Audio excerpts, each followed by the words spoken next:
מה שמנדנד בעומק אצל האדם זה סיבת המשמעות, כאילו, למה הדבר הזה קורה, למה העולם מתנהג בצורה כזאת, למה האכזריות הזאת, כן? יש כאן חיפוש אחר משמעות, וצריך להקשיב לחיפוש הזה, לצורך הזה, וצריך לתת לו מענה וביטוי,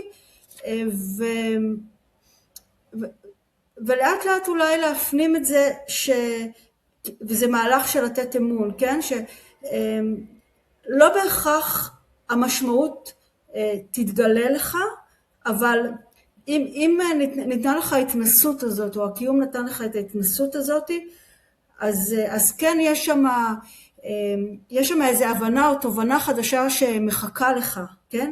כלומר, זה דורש הכרה בכך שאתה מחפש משמעות, ומכך להפוך לעתים את הקושי לדחף למשמעות, והרבה מאוד סבלנות, כי זה לא בהכרח, תכף תבין את זה.